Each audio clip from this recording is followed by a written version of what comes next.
Thank you everyone for joining. I think we'll see some people hopping on soon.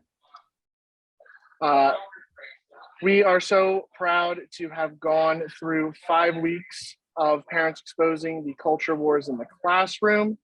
And I want to thank everyone who's joined us over the course of these 5 weeks.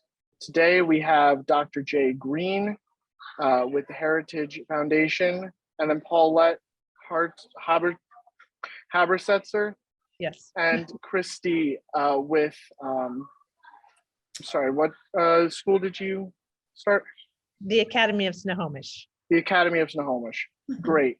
So I'm going to turn it over to Laura Zork, our Director of Education Reform here at FreedomWorks, and we're going to get started in just a few minutes. Hi, everyone. We're going to allow some time. I had a little problems jumping on tonight, so let's make sure that everyone can jump on here. Zach.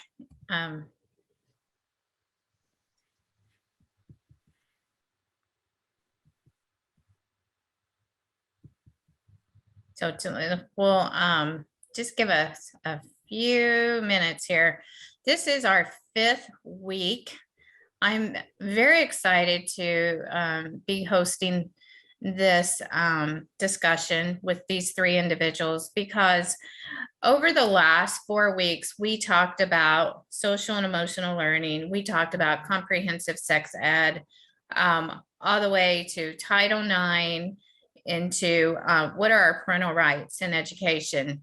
But what we want to do tonight is we want to wrap this conversation up with, okay, what are our next steps as parents? We know that we're going to the school board meetings. We know we're running for school board. We're lobbying our legislators, and we're making significant change when it comes to school choice and the money following the kids, because last year we did have some significant movement in our school choice and allowing those dollars to help with educational opportunities for families. But also what we have to look at, and what we're going to dive into in the second part of this discussion, is now that we've opened up the dollars from the state to follow the students' ESAs and vouchers, what we're seeing is a shortage of our private schools and those opportunities to take those dollars elsewhere. There's long waiting lists. So I have individuals that are going to walk us through, as a parent, looking at how did Paulette start. She helped co-found the school there in Washington State, and kind of walk us through as parents that next step. And I want us to start, and I hope this plants a seed tonight. If you're in an area and you have those long waiting lists, you're in a state that allows the money to follow the kids, but there's just no options for you. I want you to really start thinking about and considering meeting with your business owners in your community, meeting with other parents, and start looking at and investigating opening up your own school. And I think that's really the next step. But I'm excited to have Dr. Jay Green with us. He is actually the Senior Research Fellow in the Center of Education Policy at the Heritage Foundation. He has really extensive knowledge in education policy, all this curriculum that we're up against, but also he has knowledge on school choice. So I'm going to open this up to you, Dr. Green.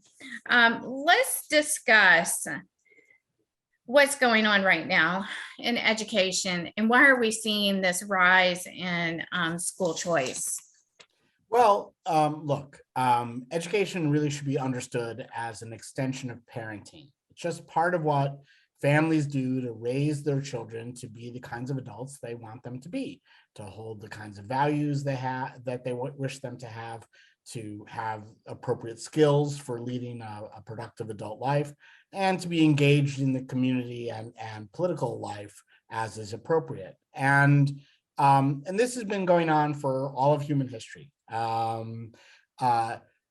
And parents have controlled this. And even with the introduction of institutional schooling barely more than a century ago, families still very much controlled the education of their own children. And they did this because they chose to live in areas that had an educational approach and set of values that aligned with those that they favored at home. And they had a lot of say over what happened at school, and they were very tightly connected with their school. And it was really around the 1970s when local and family control over schooling began to deteriorate. And this happened in part because of increasing centralized regulation, centralization of funding, the consolidation of districts into bigger districts. And so parents began to detect that they could no longer control the raising of their own children, that other people were basically raising their children. And they began to fight for choice. An expansion of school choice really is just a way of regaining the control that they had long enjoyed. That fight is really ramped up here in the last few years, because I think in the last few years, the aggressiveness of the school system at believing that it was entitled to raise your children for you ramped up, and parents got to see this directly. They saw it beamed into their homes with Zoom lessons. They saw lesson plans coming home, and they were shocked sometimes by low quality, but they were more shocked quite often by the values that were really out of sync with those they were trying to teach at home. And so they pushed very hard back against this capture of their own children by a school system, by trying to regain that control through expanded school choice. And we did see 18 expanded and new school choice programs in the previous legislative session, which was a very big expansion, but it's still a drop in the bucket. And so we have a long way to go to really fight for parents regaining control over raising their own children. So I know that you've done a lot of research on the cultural and civics and economic implement. I can't even talk tonight about the culture, economic, and civic parts of education. Talk to us about that, because I think when I'm looking at the rise of school choice with parents, really what we get away from parents, where we should be focusing on is academics, right? But where I'm seeing that parents are really becoming the most concerned about is what is being taught in the classroom based on politics, social issues that they don't want taught. What are you seeing on the national level? Right, so it's not realistic for schools to not do anything that touches values. I mean, all choices that schools make, both in what they choose to do and what they choose not to do, reflect value choices. Now, those value choices were pretty well aligned with families historically, but recently they're not. And so it's not really effective for families to say, well, just stay out of values, stay out of politics, and just teach my kids skills. I mean, I think parents might be pleased if they could even get to that.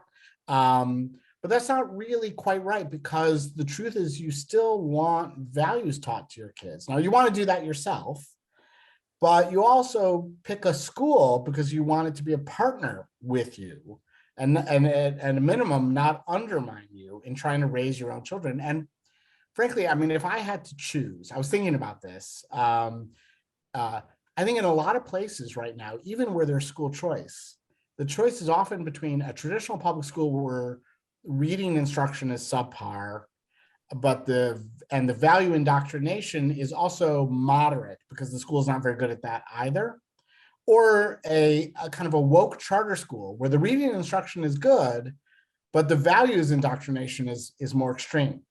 Which would you prefer? Would you prefer, trying to supplement at home with reading instruction, or would you prefer supplementing or reversing somehow the values indoctrination at school? I think the values indoctrination part is harder to undo. But maybe I'm wrong. I'm curious to hear what everyone else thinks about that. Paulette, Christy? Yes, well, definitely the influx that we've had in the last 2 years has definitely been values driven. And all the things that you're saying, Dr. Green, that parents are realizing that it's kind of like since the pandemic, the curtain got pulled back a little bit, and parents had this idea about what their kids were learning in public school, and then found out that it was definitely things that were combative to their own family's values, and then understanding that you can't immerse your kids in an environment that is combative to your values for 5 days a week, 8 hours a day, and expect them to come out with your family values intact. So that was the driver for us for sure. But what we found out, since kids have come over from public school, and this is where Christy can speak to, is the academics that are lacking. And that came as a total shock and surprise to our parents. You want to talk about that a little bit? Can I formally introduce both of you? I know we kind of stumbled into that. Sure. But Paulette is actually the co-founder of the Academy Snohomish. Is that- Snohomish. Yes, in 2014, and has served as the principal and head administrator. So what she's going to walk through is the model of this school. And then Christy Young is actually the AP, the assistant principal. And talking off air earlier, it's very rare that we can get administrators to come on and really be honest about what they're seeing. So I'm excited to have both of you on here to just share your perspective of what you're seeing, because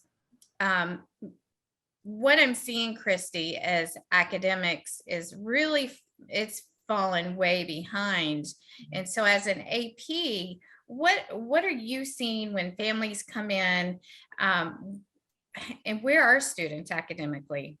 Yeah, so we're seeing, more accelerated than ever because of the pandemic. But this year, we've got new high school students, freshmen, sophomores, juniors, who are coming in. They don't know how to identify a noun or a verb, how to write just a basic paragraph, let alone, a 5-paragraph standard essay. The reading skills are lacking. There's no critical thought.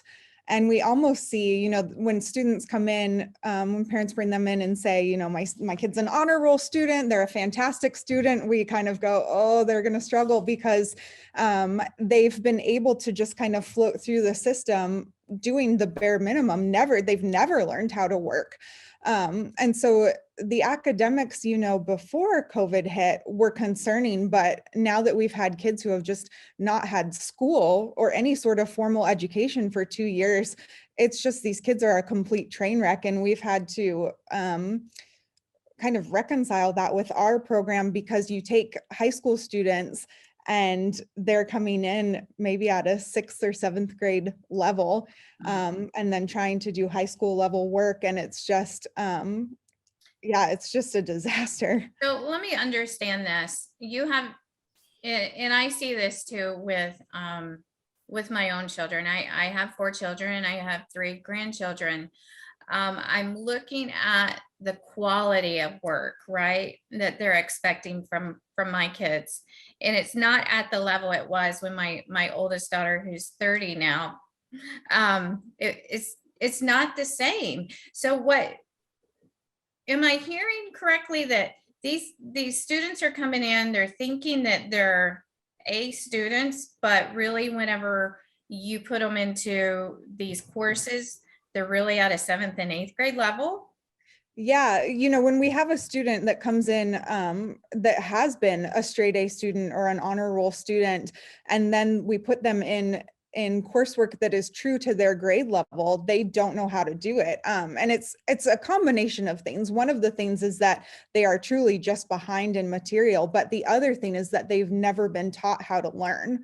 And so when we're asking them to take material and really kind of digest it and work with it and be able to think critically about it, they don't have a clue where to even start. Well, I tell you, that's dangerous, that we're we're falsely trying to tell our kids that you're here, because once they go off to the university, it's going to be a huge awakening. All right, Paulette, I'm excited about this conversation right here. And Jay, I'm gonna get your input on this too, because we're looking at we're looking at a vision of what the future could look like in education. And Paulette, you co-founded this school, this private school that you now have, I believe 150 students. You started off with approximately 12 the first year. Yes. Walk us through the journey, how you got there. I'm sure there had to be some frustration as a parent, and the steps that you took, the struggles and successes to help encourage others to perhaps do the same thing that you've been able to accomplish.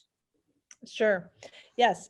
Well, yeah, it started back in 2014, and with my friend and co-founder, Jody Pfeiffer. And I came to her and I said, I have this crazy idea, because in our current situation, we were not finding what we wanted. So she had homeschooled for several years on and off. I homeschooled a couple of years, and both of our kids went to a traditional private Christian school, which there were a lot of things that we liked about that for sure. And Christian education has always been a non-negotiable for my family and for Jody's. But what we found, a couple of things that was limiting was that, number one, we liked the components or the freedom of homeschool and being able to spend time with our own kids and do, our family life together and that sort of thing that homeschool offers. So we weren't really looking for, somewhere for them to be 8 hours a day, because we like them. Mm-hmm. And then with having homeschooled for several years, and especially if you have multiple age kids, which we had 4 ourselves. My husband and I have been married for 30 years in September. And our oldest will be 25.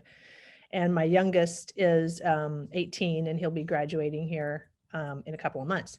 But so we wanted to spend time with them, and we wanted something that didn't exist, really was the issue. And with the years that I homeschooled, academically, I did kind of on and off years a couple different times, and academically the kids did fantastic. They went back into their school environment. They were ahead. My oldest daughter skipped a year of math, and I think she skipped ahead in English as well. But the part that was missing is that it was the full day, like they're in until 3:30, and then, all the after school activities is a mad rush and all of that. But also there were parts that I don't want to do. I don't want to have, be shushing the kids because I'm trying to grade their math. Shush, I'm trying to grade this now. And they're trying to say, hey, mom, let me show you this really cool thing that I made. And so just thinking about, as parents, what are our strengths and what are we good at, and what is important to me to support my own kids in. I really don't want to revisit algebra and all of those things. I can remember it and we can muddle through it, but that's not excellence to me. And I know that some homeschool folks, and they're very resourceful. It's really true. The homeschool community is so well connected. And, if you need somebody, they've got, I know somebody, I've got a science lady, I've got a math guy. Well, those are all scattered all over the place. And that kind of thing just didn't appeal to me in your communities. And when you have 4 kids, you're just running all day like crazy, trying to get everybody to everything. So when I was talking to my friend Jody, I said, I have this wild idea that maybe we could do 8:30 to noon, 4 days a week. And that'll be the core subjects. If we could get a school that would deliver those core subjects, I don't want to have to grade papers, and I don't want to have to lesson plan, and I don't want to have to worry that they're going to have everything that they need to graduate and to be able to get into fine colleges and be well prepared that way. So that's kind of how we started when we said, well, what do we need to start this, and who are the experts in that case that we need? And then as far as the parent portion is, our school is driven to help students discover what their passions are and their individual interests. And so we exist to come alongside parents and help them in the education of their children. But also to give them time in the afternoons with our shortened schedule and our Fridays that we're work from home, to figure out what their own individual passions and gifts are. And that's the part I like as a parent. I want to go to all the things. I want to go and watch you get your black belt. I want to go hear you sing in a thing. I want to see you go and travel to a speech and debate tournament. And I want to be in the front row cheering you on. And so that was kind of how it started. And we just started, Jody and I started with just like 12 kids in my basement. Seems like all the best ideas happen in my basement. And then we realized very quickly that so actually there was another teacher that I brought on. So it was those two teachers. And then I was kind of in an administrative level at that point even. They said, we need a math teacher. I said, okay, this is going great, but we need a math teacher. So I said, okay. So we brought on a math teacher, and we still have our same math teacher that we've had since the very beginning. Ours is, so our program is made up, it is definitely a tripod system, and it's the combination of the academy delivering the core subjects through a web-based program for grades 3 through 12. And that's what we started with. We added the K2 later on, and the K2 is mirrors kind of the schedule and the mindset of the grades 3 through 12, but it's just more hands-on. So we've also developed that with the K2, give them a similar experience, but not on the computer. So they have a trimmed down schedule. Parents can take them to the library. Parents can take them to go and do PE or, PE. Well, how about you go to a climbing place or, go to the park for those kinds of things, or bike ride as a family or whatever. And that's one of the things that our feedback from our families is that they're saying, coming from, especially ones who've come from public school, have said, you've just changed our whole family dynamic, that we're doing life together and being together. And we're just like, I feel like what I describe is like everybody's been on this hamster wheel forever. And then just getting off the hamster wheel and like having time to eat dinner as a family and, and do some of these things together. So, and Paula, you make this sound so simple. What? You just started it in the basement. You got a teacher. It's been okay. What we didn't know. And that's the thing, is you don't know what you don't know. Right. And so the concept was good and solid from the beginning, and we've stuck with that. But for our program, really getting families to understand that, and like our people who like the idea of homeschooling, but think, oh, I could never do the whole thing. So we've learned a lot about what kind of parents will be successful in our program. And there has to be a desire to want to participate in this process. But yeah, it does sound simple. We've learned, but it's not. But it did start out simply, sitting on my couch with my friends saying, let's do this with our, with these 12 kids. And we know some other families who are looking for something different. And honestly, I'll have to think about this. It wasn't, I don't think, that hard in the beginning, but there's a honeymoon. There's a wonderful honeymoon there. And then, then the challenges come. And I think the hardest part as the school has grown is adapting, getting your policies in order, discipline, motivating and educating parents, and all of those kind of things, at which we're working to get together down into what we call the Academy Project, to help folks who desire to start up schools like this one in their communities, and definitely scalable, so that you have like a group of 12 people that want to start it, or you have a church setting that says, we'd like to start a school. What do we do? So it's not really I don't think it's the starting that's hard. I think it's the maintaining and, getting through, and as the honeymoon wears off, right, getting the team together. And it sounds like you had the growing pains was probably the most difficult there, because you started off small, but as you were growing, trying to get into a new location, and those struggles, and then just building the team. Yes. For sure. And you Sounds have like- to have, I find, the two things for staff. One is that there has to be, when you're in an organization that's just kind of a seedling, is you have to have people who understand and buy into the mission, are understanding the importance of the work that you're doing, and who are willing to wear many hats, because, I've worn the, the toilet's plugged hat. And also, great, thank you for coming in today. I'll take you on a tour of our facility. Right. And so there's a lot of that, and we expect that of our staff, is to go, yes, you have your job and this is your job description, but if there's a flood, I'm going to need you to get Right. a mop real quick. The other part of it is having staff understand that when you're doing important work, and the important work that we're doing is raising young people who can impact the culture for Christ, the enemy is around, and he's going to be looking to stir up trouble. And the best place that he can stir it up is within your staff. And so I talk to my people about having an unoffendable spirit, and we just cannot have that among us. And that's a big part of just keeping, because you can see it happen. Like, I think like December, January, oh boy, stuff heats up and things happen. And, and anytime there's conflicts with students or parents, it can get to be messy, and we just have to be able to recognize what he's doing, and then remember that just to maintain that, just being unoffendable.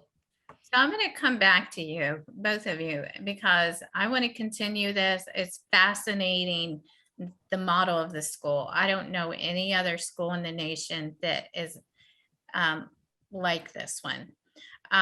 But the name of the school is the Academy of Snohomish. Snohomish. Snohomish. Yes.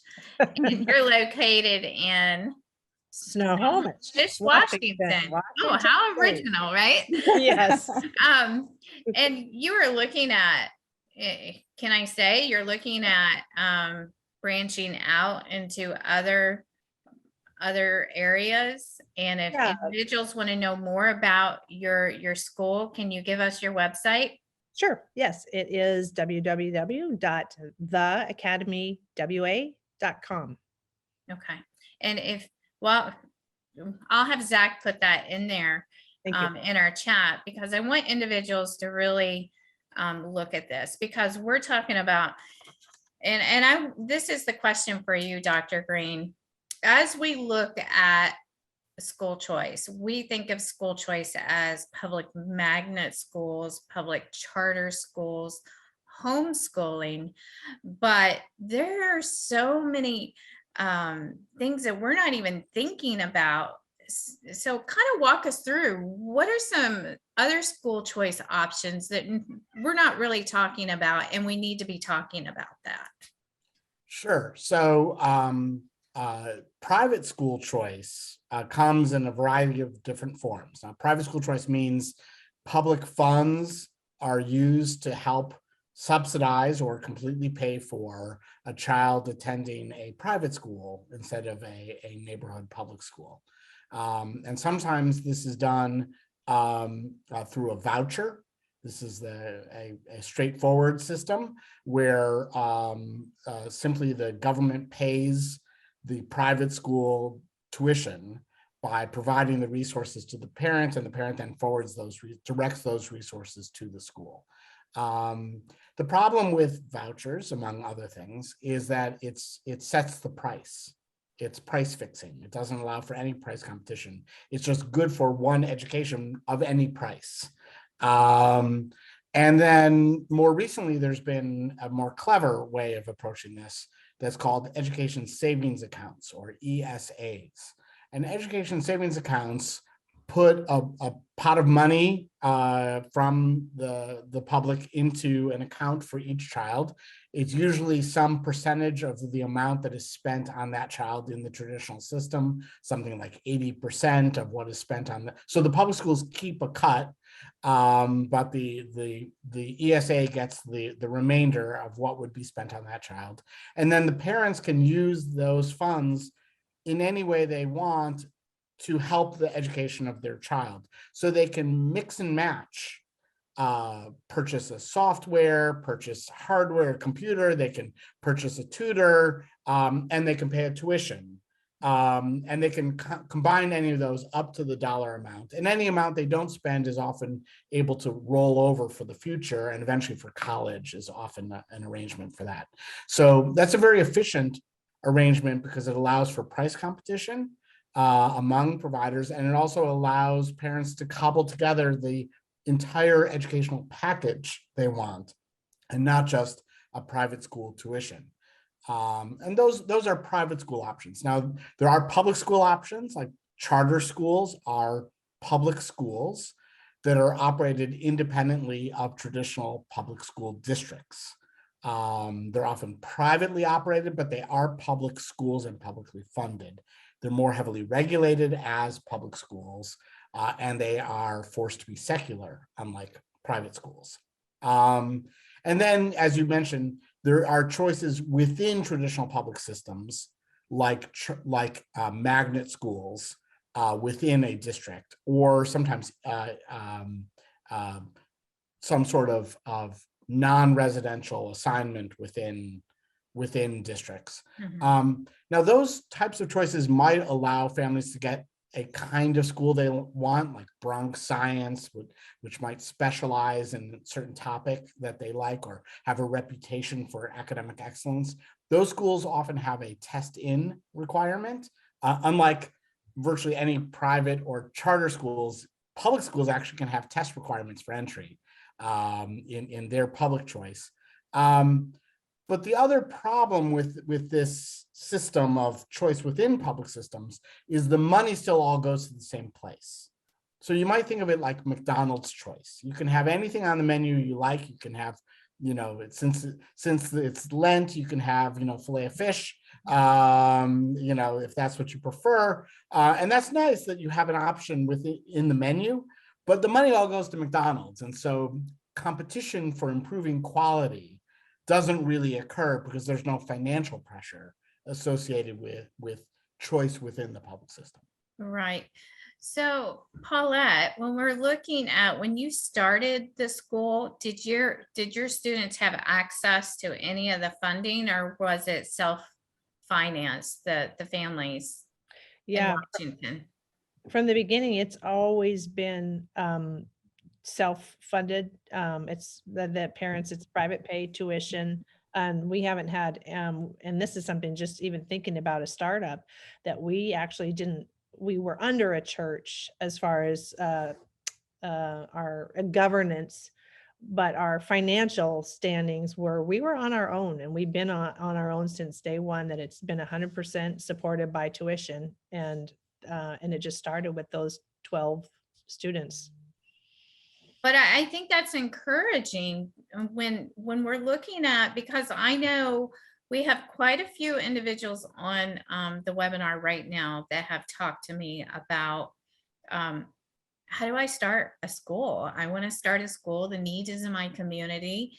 And I think it's encouraging because the fear of, will we be able to financially afford to open a school? But what I'm hearing from you is that the demand is there and families are willing to sacrifice and pay for that, because they have to take it from somewhere to be able to pay for this. But in states like Arizona and Florida and West Virginia, I mean, there is huge opportunity because these funds from the state can actually funnel into a private education like you're giving them, Paulette. And I think as we look at starting these schools, we have that security of knowing the funds are there. We just have to guide the families how to apply for them. But I think the next question probably would be with these private schools, Jay, and I don't know if you have this answer, but what would be the process if the money is coming from the state? What requirements do these private schools that are opening, how do they get the approval to accept those funds? Sure. So regulations on private school choice programs vary by state. So, and it could vary over time.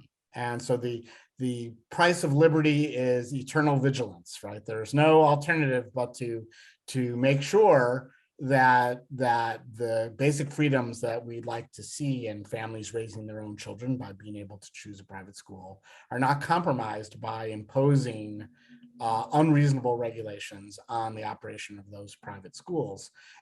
Interestingly, the state can regulate the content of private schools, even if they don't pay for it. So the saying is government shackles follow government shekels, because it turns out you can get shackles without shekels. The state of New York, for example, very famously has a law that requires all education, whether it's private school, homeschool, all education to qualify for compliance with the compulsory education law must be substantially equivalent to the education provided in public schools and in its content.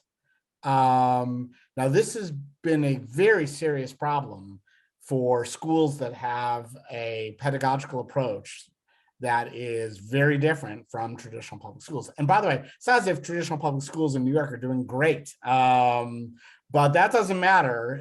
The privates have to comply with this, and they've begun to crack down and threaten that they're going to call those kids truants if their school does not offer an equivalent education. And so this is a problem. Now, I have to say that the good news is that private school choice programs in a number of states, including Florida and Arizona and West Virginia, have been very mild in the regulatory burden. So far, so good there.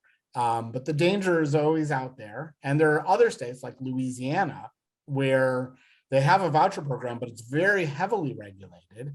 And interestingly, it's the only place where rigorous research has shown that the private school choice program actually hurts outcomes.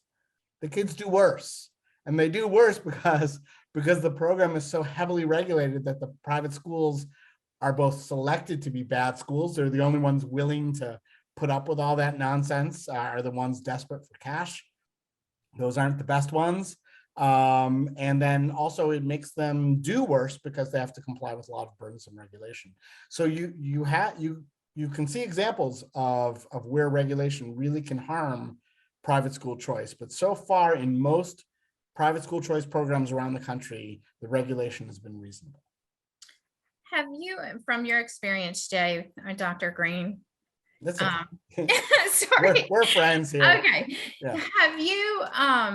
Have you seen a spike in the rise of families and churches opening up private schools? Well, yes. I mean, look, this movement that's called microschooling or pod learning. And really, it sounds like Paulette's school is essentially a micro school or a pod school that kind of grew into a bigger institution. I think this is happening all the time. We especially saw it during the pandemic, where families got together with friends and neighbors and essentially formed their own schools. And actually, one of the really amazing things about that experience is that it helped a lot of people realize that this, again, is really just parenting, right?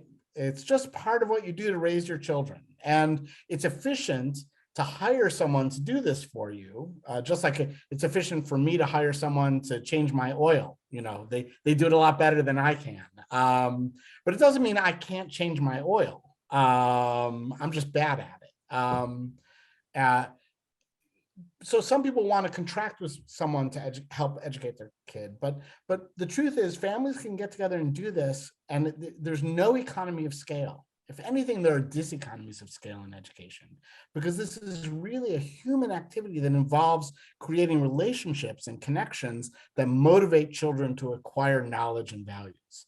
And if scale were the secret to doing this better, we'd raise kids in giant, factories. We'd put them in giant group homes to raise them by the state.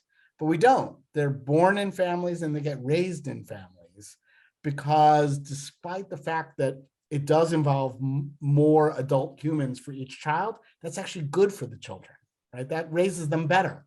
And that also educates them better. And that's why small is good in education. And these micro schools, it's not that expensive. So look, yes, it's helpful if you don't have to pay twice, right? That's what we want. We'd like to give families a break where they don't have to pay for an education they don't use and then pay for another one on top of that that they really want. Right. We'd like them to only have to pay once. But frankly, even if they can't use some sort of voucher or ESA, the burden isn't necessarily that high financially. There can be a big time commitment, but the financial burden is not that high for starting up a micro school or pod school. Right.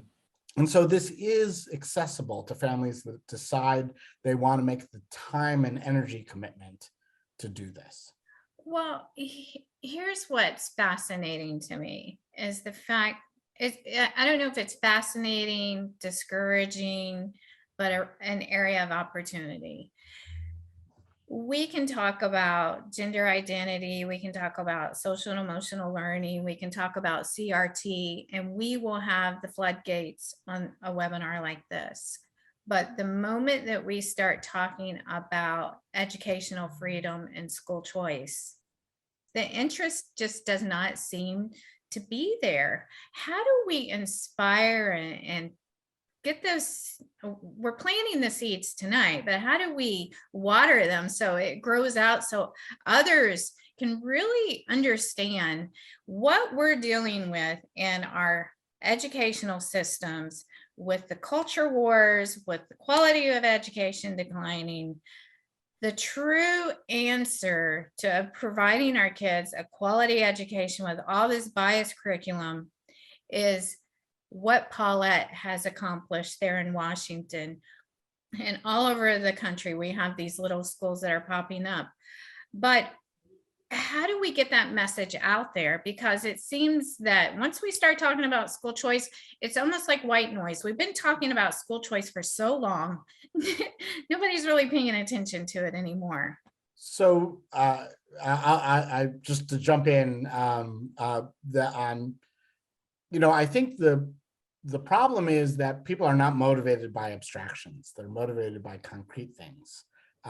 People care about their kids, and they care about the values their kids are taught. So if you mention CRT or gender ideology, they're all over it because they want to have control over what their kids are taught and what values they have. But to say to parents, well, you should be interested in freedom, that's an abstraction.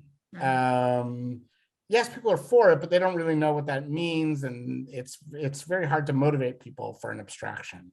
And so for those of us who are interested in school choice, we have to make sure that we are offering this as a solution for families' concrete problems. They have a concrete problems. How do I raise my kid?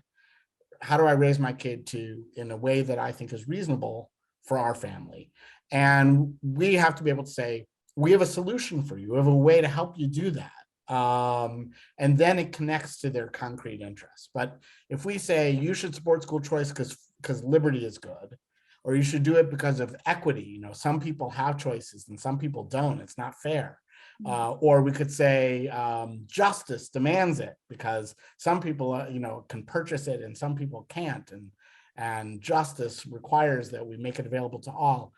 None of these things are motivating to people at high rates, even though they may all be true. Yeah. People are motivated to do things that are directly related to them and their family and the things they intensely care about that feel concrete to them, not abstract principles that are hard for them to really know what they mean.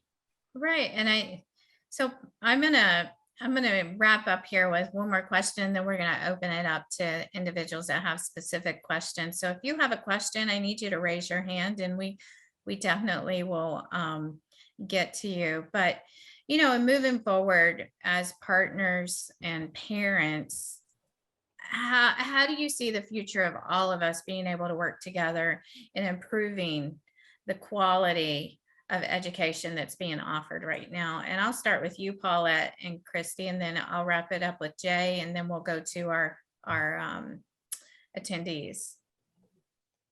Well, if you're talking about the quality of education, you mean impacting public schools at this point, or? Public schools and just the quality of education that's delivered to our kids across America in any form.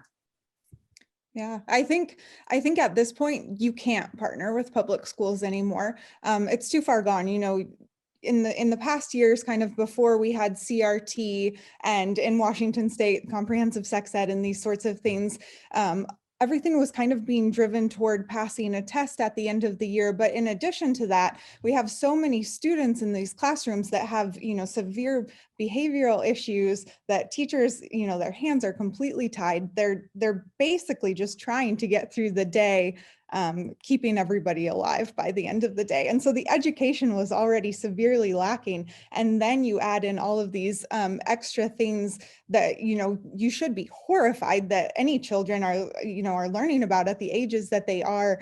It's too late. They're not public schools anymore. You know, they're government schools. We can't partner with them anymore. They're too far gone. And so it's really just, you have to be willing to take that risk and get out there. And, you know, listening to Paulette talk, I came along the school during the second year, and you just have to get away from the idea that it has to be perfect when you start it and do something, because I guarantee you that you're doing something for your child is better than what's being done for that child in the public school system right now. The education will be better, and certainly what they are being taught will be better. And then on top of that, you get to be with your own child. That's time that you'll never get back again with your child. So I think it's time to just move into other options. Yeah. Wow. The words of wisdom right there. And I do see that. Here we go through, I've been battling this as a parent. I started in 2012 with Common Core. Then we battled the testing. Now the CRT, the mask, the vaccinations. And over the last, the last month, our battle now is the gender indoctrination that we're having to battle. There's always going to be something within this system. And I love what you said about these are government schools now. They're not really public schools. So Jay, I'm going to have you wrap up here with those thoughts. Well, first, maybe I could just plug the Heritage Foundation is offering a series of seminars on training parents to be board members and to more effectively try to control their public schools. So I'm going to put the link to that in the chat so that you can look it up and sign up for it if you like. But I have to say, I think Christy makes a very persuasive argument that you know, if we can, we should try to build new rather than reform old. And yes, Laura, as you know from your experience with Common Core, you fought that and won to a great degree. I mean, you really did win that battle pretty darn well, except you never really win. It's like whack-a-mole. It just kind of comes back in some other form, in some other place. And so if you have schools that are not really attentive to you and your needs and your values, where you're not really mission aligned, then hostile control over a hostile institution is always going to be challenging, if not impossible. And now I think we can help restore local public schooling if we can decentralize control dramatically, right? So remember, there was a time when the local neighborhood public school was very well aligned with parents' preferences. And that was possible because the school really was a local institution, and people sorted themselves into neighborhoods and communities where they had relatively homogenous values and preferences, and their local school could reflect that. That is not impossible to get back to, or at least get closer to. And so that's the fight that I think is worth having for the public schools, is the fight for decentralization. But in the meantime, you got your kids to raise, and that's a long-term fight. So in the near term, I think Christy's right. The build new, don't reform old might be the better short-term solution. The other thing that Christy said that I couldn't agree with more is, a lot of us are A personalities and we want things perfect. But when we start off with something like this, we have to get over perfection because that's holding us back from moving forward, right? So it's just about jumping in and getting started. And I like to say, you're going to build the airplane as you're flying it, and eventually you're going to get there, but you got to get started.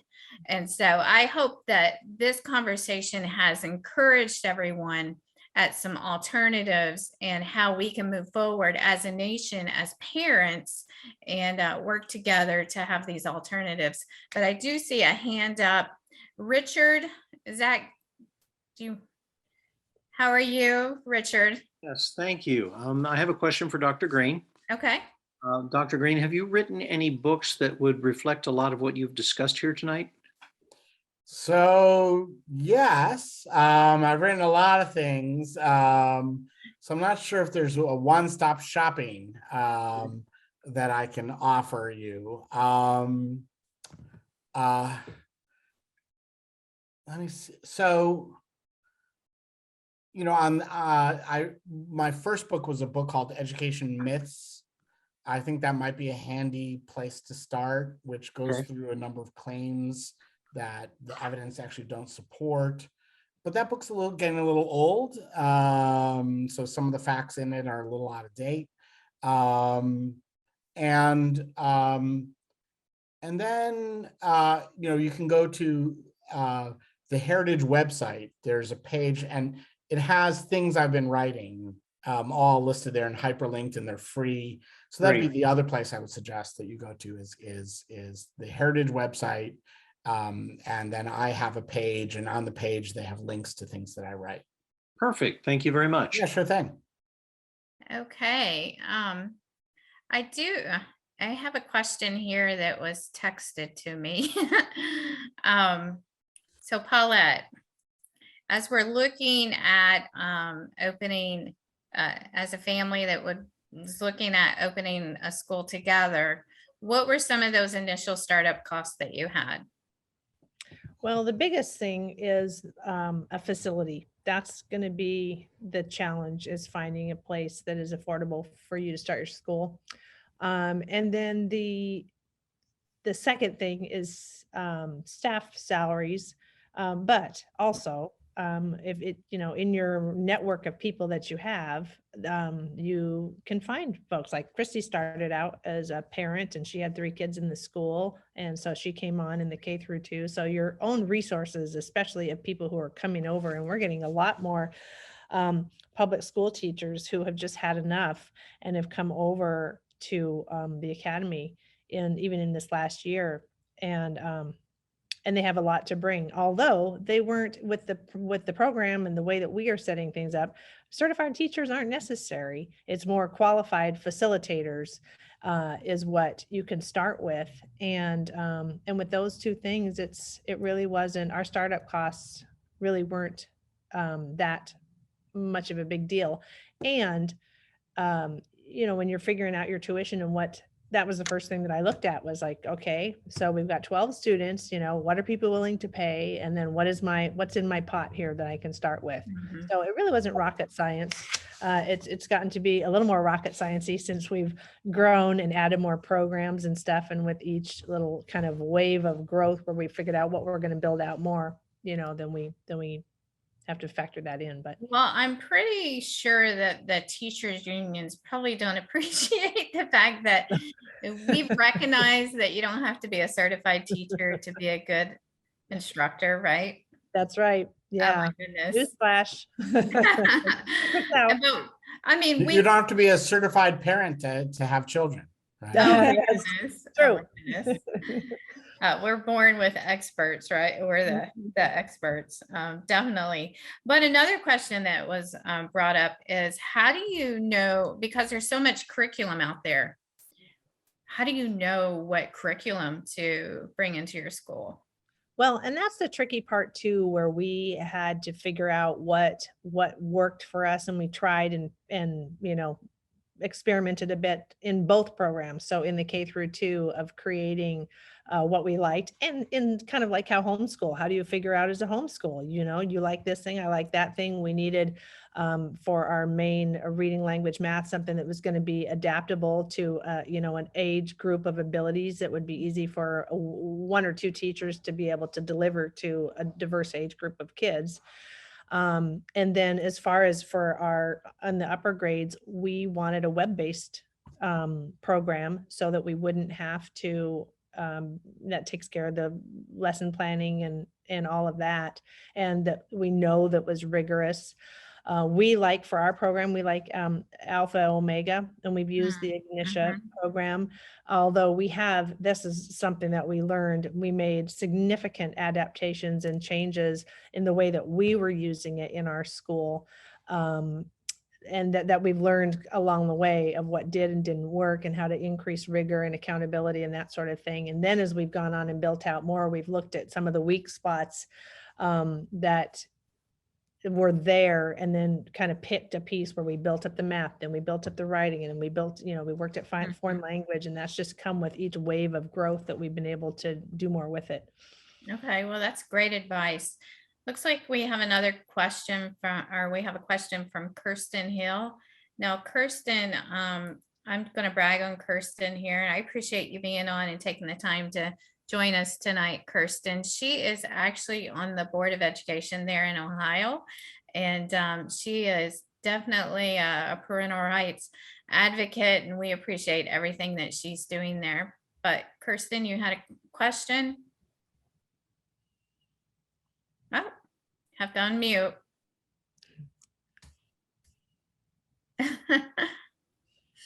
If you can't unmute, Kirsten, you can put it in the chat if you need to.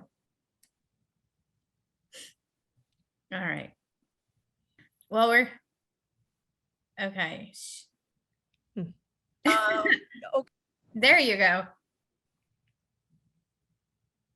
Oh, she disappeared. Okay. Well, it looks one more time.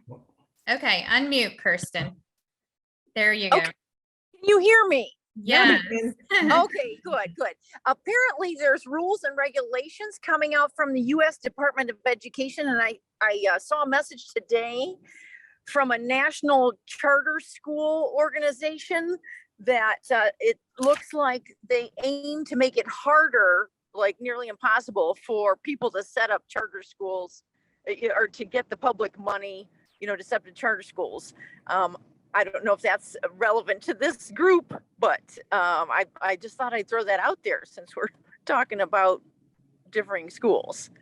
Yeah, I think that's very, that's important to bring up, and thank you for bringing that up. Dr. Green, do you want to briefly? Sure. Yeah. I mean, so these charter regulations are a death blow to a thriving charter sector, because so first, it's actually kind of inappropriate that the federal government is involved in providing funding for charter school startups. That's really what this money is for allowing them to open their doors by acquiring facilities. Really, this should be a local and state matter and not a federal matter. But the feds have gotten into it, and now the charters are addicted to it. They need it to open, and the Biden administration is attaching all sorts of regulations to this that basically will drive out the mom and pops, drive out any potential competitors to unionized large public school systems. And the only ones of the charter space that will survive will be the large progressive CMOs, charter management organizations. So KIP, Democracy Prep. And so you're going to have a choice. So, the choice is between your woke charter and your woke public school, and which one do you want? And that's not choice at all. really. That's just which elite is going to impose its preference on you, the unionized elite or the billionaire backed, progressive elite. And, I'd rather have parents in charge. I thank you. I just one quick follow up on that. Thank you for mentioning about the locals getting addicted to that federal money, and it really needs to stay in the state, because that's so right. We need to keep it in the state. So thanks. Yeah. Well, I appreciate everyone who has joined us this last fifth week, or the fifth week of our webinars that we've had. This really has wrapped everything up in a nice bow of how we can the information that parents have displayed over the last 4 weeks is very discouraging, but very hopeful that parents are now awake. Parents are taking action, and this is just that last step of another action step that we can take. So I appreciate Paulette, Christy, Dr. Green for joining us tonight. We have their websites up there, but repeat your website again, Paulette, for us. Sure, it's www.theacademywa.com. And Dr. Green, if individuals, heritage.org, and then from there you'll have to find me, because it's more complicated and I don't have it memorized, but yes. Sorry. But Dr. Green brought up the trainings that are coming up next week. And this is really a great opportunity, because here at FreedomWorks, we have been working for the last year in training individuals to run for school board. And over the November of last year, there were many individuals that actually won their seats, but now we're moving into that next phase. And I think Heritage has picked up this part, and it's so important, is training our new school board members on what are their roles, what's their responsibilities, and really helping them understand what that is versus just really relying on what the National Association and the State Association is saying. Because as a former school board member, I know that information's biased. And when we're going there and we're trying to get that training, it's not really the training that puts you in the driver's seat where you need to be as a new school board member. So this is a fantastic training that Heritage is launching next week, but it's not just for new school board members. This is information that you as a parent, community member, anyone that jumps on this, I'm sure that you're going to get a lot of valuable information out of this. So thank you to everyone that's joined us. I know it's late here on the East Coast. It's 8:34, but if you want to continue this fight with us, I encourage you, go into parentsknowbest.com, sign up. We're going to look at having another series of webinars coming up. We're going to be on the road over the next month. We're going to be in Ohio. We were just in Florida this week offering trainings, and we'll be in DC for some trainings, Arizona and Pennsylvania. So go on our website, check out our schedule. We'd love to see you in person, but other than that, everyone have a beautiful Easter. Enjoy your time with your family. Thank you so much. Thanks for having us on, Laura. Thank you. Thank you. Good night, everybody. Night.